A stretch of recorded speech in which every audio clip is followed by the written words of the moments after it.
Corona के खिलाफ छिड़ी जंग में ग्रामीण इलाकों के लिए खासकर सरकार ने प्रखंड स्तर तक 10 बेड के आइसोलेशन सेंटर की व्यवस्था की है। कैसी है इस बेड की व्यवस्था उन आइसोलेशन सेंटर्स में प्रखंड स्तर पर, जहां हमारे सहयोगी पहुंचे हैं और ग्राउंड रिपोर्ट जानने की कोशिश की है। देखिए आप भी।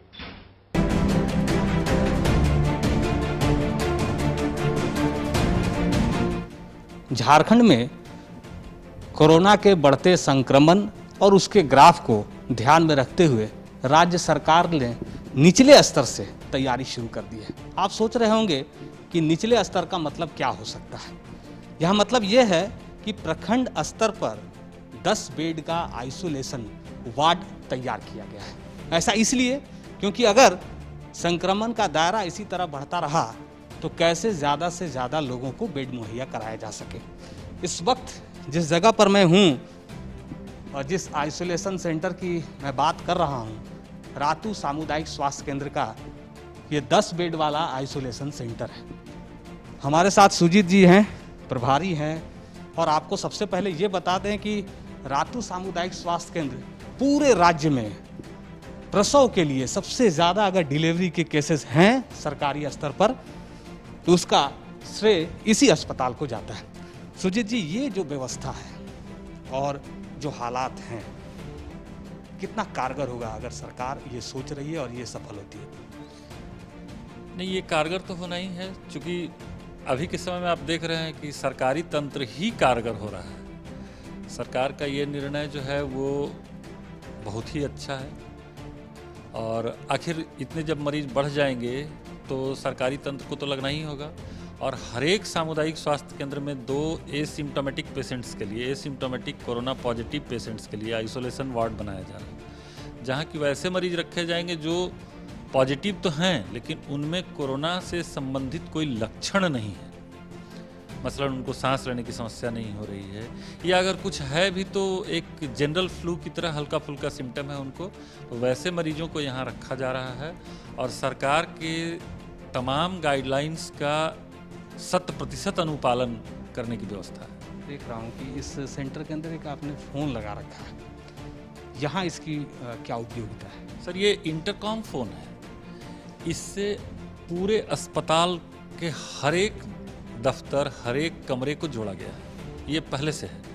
इसमें भी हम लोगों ने एक एक्सटेंशन इसलिए लगा रखा है कि यहाँ जो मरीज भर्ती होगा, अगर उसको किसी तरह की कोई असुविधा हुई तो हर बात के लिए उसको दरवाजे से बाहर निकलना होगा, और बाहर निकलना मतलब संक्रमण का फैलना। तो उसको निकलने की आवश्यकता नहीं होगी। वो इस इंटरकॉम फ़ोन से प्रभारी चिकित्सा पदाधिकारी से लेकर के कार्यालय या नर्सिंग स्टेशन, हर एक जगह का उसमें नंबर टंगा हुआ है। वो जहाँ चाहेगा बात करेगा, बात करके अपनी असुविधा बताएगा और इमीडिएटली उसको वो सुविधा हम लोग अपने स्तर से जो संभव हो सकेगा हम लोग उसको मुहैया कराएंगे। तो इस आइसोलेशन सेंटर को दिखाने और आप तक ये जानकारी पहुंचाने का मकसद सिर्फ इतना है। इस वक्त बहुत सारे लोगों के दिलो दिमाग में ये सवाल उठ रहे हैं कि लगातार ये खबरें आ रही हैं कि जब संक्रमित लोगों की संख्या बढ़ रही है तब बेड कम हो रहे हैं। ऐसा नहीं है। राज्य सरकार ने अपना बैकअप प्लान पहले से तैयार कर रखा है और उसी का एक ये उदाहरण है।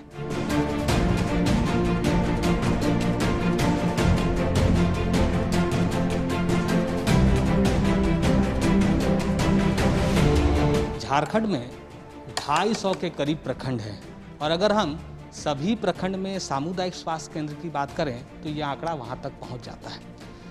हम बात इस वक्त कोरोना संक्रमण की कर रहे हैं और कोरोना संक्रमण के बढ़ते इस प्रभाव के बीच कैसे सामुदायिक स्वास्थ्य केंद्र में 10 बेड का आइसोलेशन वार्ड तैयार किया गया है, वो हम लगातार उसकी रियलिटी चेक भी कर रहे हैं। अब हम बुढ़मू सामुदायिक स्वास्थ्य केंद्र में हैं और आप देख सकते हैं कि किस तरह से तैयारियां कर ली गई हैं। 10 बेड का ये आइसोलेशन वार्ड पूरी तरह से तैयार है और इस बात को लेकर सबसे ज़्यादा ध्यान दिया गया है कि अगर कभी भी कोई भी मरीज यहाँ आए तो कोई देरी ना हो, हर कुछ पहले से तैयार है। हमारे साथ डॉक्टर एस के सिंह भी हैं। सर, ये जो तैयारी है, खासकर अगर हम आइसोलेशन सेंटर वार्ड की बात करें, आप पूरी तरह से तैयार हैं या आपको और कुछ सुविधाएं चाहिए? हमारी समझ में तो हम लोग तैयार हैं, लेकिन थोड़ा सा कसक है इस बात का कि बाजू में डिलीवरी रूम है, रोज़ 4-5 महिलाओं का प्रसव होता है। परिवार कल्याण पखवाड़ा का भी शुभारंभ कर दिया गया है, तो फिर दिक्कत होगी कि उन महिलाओं को मैं प्रसव ऑपरेशन के बाद कहाँ रखूँगा। बस कोई दूसरा विकल्प नहीं है जैसे सीएससी के बाजू में पुराना सीएससी का बिल्डिंग है, उसमें यदि हो जाता तो अस्पताल में सभी सुरक्षित रहते हैं। ये आपने प्रस्ताव ऊपर भेजा है कि अगर बगल में हो तो आजकल में कर देंगे। अच्छा, ये जो संक्रमण का जो खतरा जिस तरह से बढ़ रहा है, और आप रिम्स की बात करें या दूसरे जो सेंटर कोविड बनाए गए हैं, तो वहाँ ये कहा गया कि वहाँ जो बहुत गंभीर मरीज होंगे आईसीयू वाले उनको रखना, और यहाँ किस तरह के मरीज रहेंगे? अभी तक तो बताया गया है कि एसिम्प्टोमेटिक कोरोना पॉजिटिव केस ही रखे जाए, इसके अंदर कोई लक्षण नहीं दिखते हो लेकिन कोविड वो पॉजिटिव पाए गए हैं, वैसे मरीजों को यहाँ रखने का। यहाँ क्या सुविधाएं होंगी जब कोई मरीज आए तो आप कैसे उपचार करेंगे? क्या कुछ यहाँ सुविधा उपलब्ध है? उपचार तो इसमें कुछ है नहीं, लाइन ऑफ ट्रीटमेंट तो कुछ नहीं है, बस जो भी है भगवान भरोसे है। अगर हम लोगों को समझाएं आपके जरिए, क्या अभी सावधानी बरतने की ज़रूरत है जो मोटा मोटी बहुत कम शब्दों में लोग सीधे तौर पर समझ जाएं? भीड़ भाड़ वाली जगहों में जाने से बचें, मास्क का प्रयोग करें, और इसमें जो बताई गई हैं सावधानियाँ कि हाथ को साबुन पानी से हर घंटे 2 घंटे पर धोना है, मास्क पहने, और भीड़ भाड़ वाले इलाके में ना जाएं, यही सब सावधानियाँ रखना है। तो ये थे गुड़मू सामुदायिक स्वास्थ्य केंद्र के प्रभारी हैं, और इन्होंने बहुत कम शब्दों में वही बातें दोहराई हैं जो लगातार स्वास्थ्य विभाग, सरकार और बड़े बड़े डॉक्टर की भी बात करें तो सीधे तौर पर आप कैसे बचेंगे, आपको मास्क लगाना है, आपको बार बार हाथ धोना है, आपको कैसे डिस्टेंस मेंटेन करना है, चाहे वो सोशल डिस्टेंस की बात करें या फिजिकल डिस्टेंस की बात करें, आपको इन सावधानियों को ध्यान में रखना है, तभी हम इस संक्रमण के बढ़ते हुए खतरे को रोक सकते हैं। लेकिन झारखंड के लिए एक अच्छी बात ज़रूर कि प्रखंड स्तर पर ऐसे सेंटर तैयार कर लिए गए हैं, ताकि जब स्थिति जिस तरह से लगातार आगे बढ़ रही है, अगर ये भयावह हो गई तो कैसे हम प्रखंड स्तर पर भी मरीजों को बेड उपलब्ध करा सकें।